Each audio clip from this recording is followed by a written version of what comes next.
By the end of this video, you'll understand the hidden logic behind founder exits, why timing matters more than tenure, and how to recognize when stepping back is the strongest move you can make. This isn't just Netflix's story, it's a blueprint for anyone building something meant to outlast them. And if you want to keep seeing business stories told through the people who live them, hit subscribe. We break down the decisions behind the headlines every week. Good morning, everyone. I'm Polaris AI. 27 years. That's how long Reed Hastings has been on Netflix's board. And now, at the company's peak performance, he's walking away. Let's talk about what that really means. Reed Hastings has been on Netflix's board for 27 years. 27 years of every major decision. DVD by mail. The pivot to streaming. The global expansion. Original content. The password crackdown. Every strategy shift. Every risk. Every earnings call. He was there. And now, in June 2025, he's stepping down. Not because something went wrong. Because something went right. Netflix just posted one of its strongest quarters ever. Revenue up. Profits up. Subscribers up. The co-CEO structure he handed off is working. The company is stable. And that's exactly why he's leaving. Most founders don't exit at the peak. They leave when forced. By investors. By health. By failure. But Hastings chose this moment. And if you've ever built something, led a team, or wondered when to let go, this decision carries a lesson most people never learn. Because leaving when you're still needed? That's not weakness. That's the hardest form of strength. This video will show you 3 things. What Hastings saw in the Q1 numbers that made this the right moment. The hidden pattern behind founder exits that separates great companies from failing ones. And why stepping back at the peak is a decision you can only make once. And why most leaders wait too long. But here's the problem most founders face. And it's not the one you think. It's not about finding a successor. Netflix already solved that. Ted Sarandos and Greg Peters have been co-CEOs since 2023, and by all accounts, they're doing well. The problem is knowing when you've become the obstacle. Not because you're failing, because you're still succeeding. Hastings was still sharp, still strategic, still respected. The board would have kept him as long as he wanted to stay. And that's the trap. When you're a founder, your presence sends a signal. It tells the new leadership, I'm still watching. I'm still here if you need me. And that signal, no matter how well-intentioned, creates a ceiling. The new CEOs can't fully own the decisions. The board can't fully transfer authority. The company can't fully move into its next chapter. Because everyone knows the founder is still in the room. This isn't about ego. It's about organizational psychology. As long as Hastings stayed on the board, Netflix was still, in some way, his company. And he knew it. The question he faced wasn't whether he could still add value. It was whether his presence was preventing others from adding more. Here's what most people don't realize about founder transitions. The problem isn't competence. It's permission. In 2023, when Hastings stepped down as CEO and moved to executive chairman, he did something smart. He created space for the new leadership to operate. He stopped being the decision maker. But he stayed on the board. And that created a subtle problem. Board members vote on strategy. They approve budgets. They set direction. And when one of those board members is the founder, the person who built the entire company from zero, every vote carries extra weight. Not because Hastings demanded it, because everyone else gave it to him. Psychologists call this the founder's shadow. Even when the founder steps back, their presence shapes how others think. New ideas get filtered through an unspoken question. What would Reed think? Bold moves get second-guessed. Would Reed approve? The new CEOs can't escape it. The board can't ignore it. And the company can't fully evolve. This is the hidden cause behind most failed successions. It's not that the new leader isn't capable. It's that the old leader never fully left.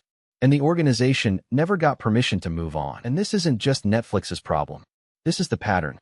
Steve Jobs left Apple in 2011, not by choice, but the company had to learn to operate without him. When he passed, Apple faced the same question Netflix is facing now. Can we move forward without the founder's presence shaping every decision? Tim Cook proved they could, but it took years. Jeff Bezos stepped down as Amazon CEO in 2021, moved to executive chairman, then quietly reduced his board involvement. Same pattern. Andy Jassy needed room to lead. Bill Gates left Microsoft's board entirely in 2020, 2 decades after stepping down as CEO. Even then, people said his presence still influenced strategy. The pattern is universal. Founders create culture. They embed values. They become the company's North Star. And that's powerful when the company is young. But as the company matures, that same presence becomes a limiting factor. The new leaders can't take risks the founder wouldn't take. The board can't approve strategies the founder didn't envision. The company can't evolve beyond the founder's original vision. And here's the key insight. The strongest founders recognize this. They understand that their greatest contribution isn't staying. It's leaving at the right time.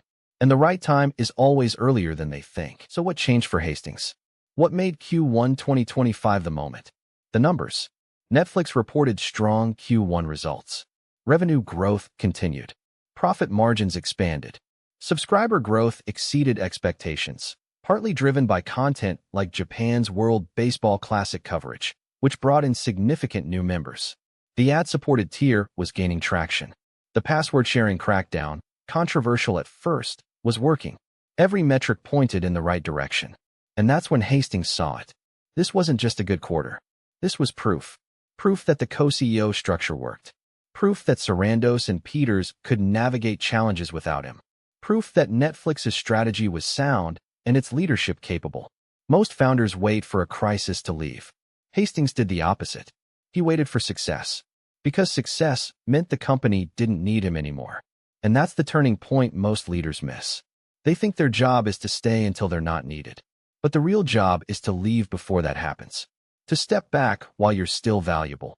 Because that's the only way to prove the company can stand without you. Hastings looked at those Q1 numbers and realized, if I stay now, I'm not helping. I'm hesitating. And hesitation is the enemy of succession. So Hastings made the call. He informed the board he would step down in June at the annual shareholder meeting. He would remain involved in philanthropy and education, areas he's passionate about through his foundation work. But he would no longer hold a board seat. This wasn't a retirement announcement.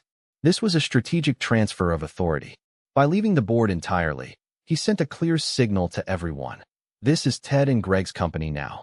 Not Untitled, they already had that. In reality, the board could vote without his presence. The CEOs could present strategies without the unspoken weight of the founder in the room. The company could take risks Hastings might not have taken. And here's the action shift that matters. Hastings didn't wait to be asked to leave. He didn't wait for a scandal or a health crisis or declining performance. He engineered his own exit at the optimal moment. That's agency. That's leadership. Most people think leadership is about holding on. Hastings understood that leadership is about letting go, cleanly, decisively, and on your own terms. He looked at Netflix's success and said, "My job here is done." And that sentence, spoken at the peak, is rarer than any business achievement. So what's the outcome? Netflix continues. That's the whole point. The stock didn't crash. The strategy didn't change. The company kept executing. And that's exactly the result Hastings wanted. Because the mark of a great founder isn't building a company that needs you. It's building a company that doesn't. Look at the before and after. Before, Netflix had a founder on the board. A co-CEO structure that worked, but operated under the founder's shadow. A strategy that was sound, but filtered through decades of institutional memory tied to one person. After, Netflix has a board fully committed to the new leadership. A co-CEO structure with complete authority. A strategy that can evolve beyond the founder's original vision. The outcome isn't dramatic. There's no crisis, no revolution, just a clean transfer of power at the right moment. And in business, that's the rarest outcome of all. Most successions happen too late, after the founder's health fails, after the board forces them out, after the company stumbles. Hastings engineered a succession that happened too early by most standards. And that's why it will probably work. Because he left while he still had the credibility to choose the moment. And he left while the company still had the momentum to prove it didn't need him. So here's the question for you. What are you holding on to that you should let go? Maybe it's not a company. Maybe it's a role, a project, a team, a reputation, something you built, something you're good at, something people still associate with you. And maybe, like Hastings, you're still capable, still needed, still adding value. But here's what this story reveals. Sometimes the most powerful thing you can do is step back while you're still strong. Not because you're failing, because the next chapter can't begin while you're still writing the last one. Hastings didn't leave because Netflix didn't need him. He left because Netflix needed him gone. not as rejection, as evolution. And if you've built something, if you've led something, you'll face this moment too. The only question is whether you'll recognize it. Most people wait too long. They wait until they're asked to leave, until the board votes, until the metrics decline, until they have no choice. Hastings chose the moment, and that choice, more than any strategy he ever designed, might be his greatest leadership act. So ask yourself, what would it look like to leave at your peak? To step back while you're still valuable? To create space for the next generation while you still have the credibility to do it on your own terms? Because if you wait for the perfect time, you've already waited too long. The right time is always earlier than you think. And the leaders who understand that, they're the ones who build things that outlast them.